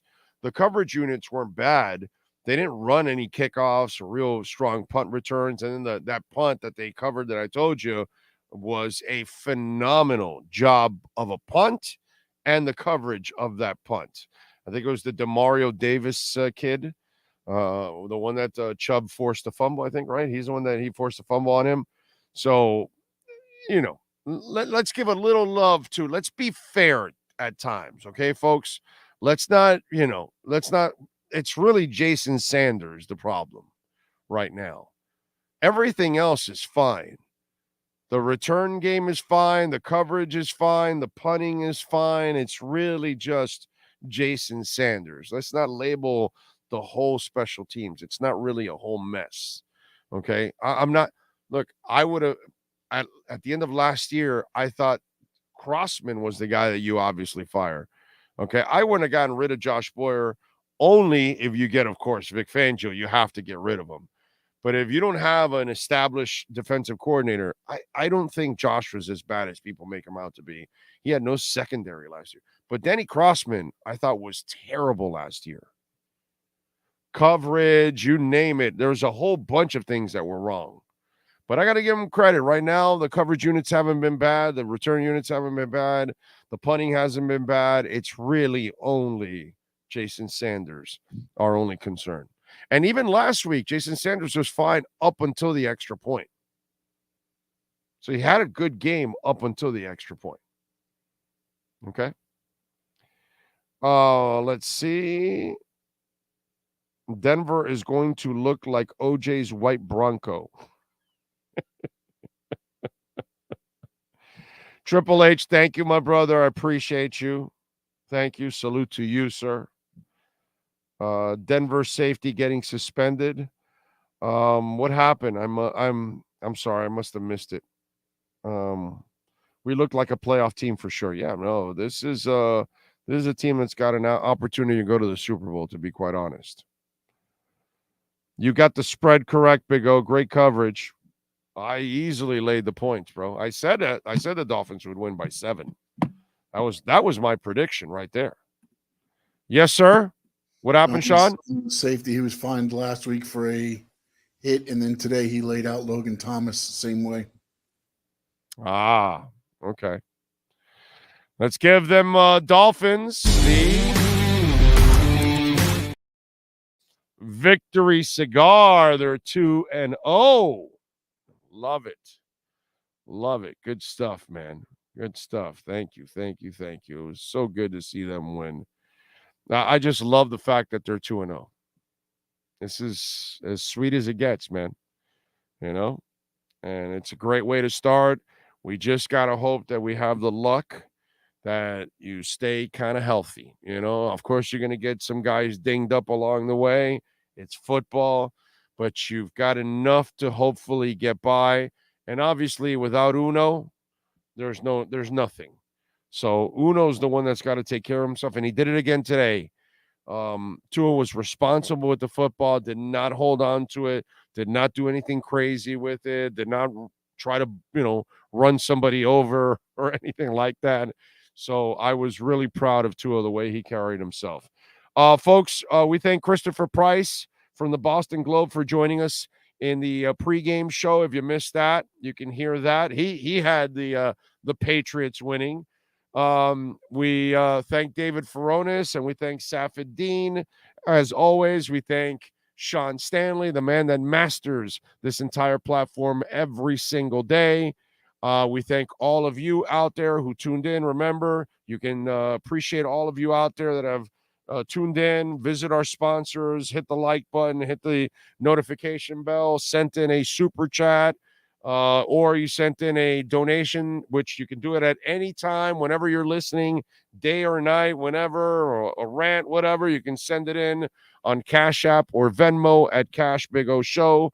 That is Cash Big O Show. We appreciate all of you out there, however it is that you support us, watching the platform constantly, hitting that like button, visiting our sponsors. Thank you all out there. That's the only way we're going to continue to grow and cover events for you. Later on this month, we will be in Las Vegas for the Canelo fight. We also will be at Tommy Rocker's in Las Vegas for our Dolphins pre and post game show for the Bills. Next week, you see it right there. We're at Walk-Ons in Kendall for the Denver Broncos game. So looking forward to that. We'll have giveaways and all of that. So we'll see you there in Kendall. We are out of here. We'll see you tomorrow morning. Same time. Same place. And of course, go Phinz. Same bat channel. This has been the EJDConstruction.com Miami Dolphins Postgame Show on the Sports Talk 305 Network. The show is mastered by Sean Stanley and Chad Show. From home to kitchen to bathroom additions and remodelings. Get in contact with one of the best contractors in the business. Call Eric at EJDConstruction.com. 305-433-4843. Please subscribe to our platform by searching Big O Radio Show on all digital avenues. On behalf of all our staff, we thank you for supporting us. Have a fantastic week.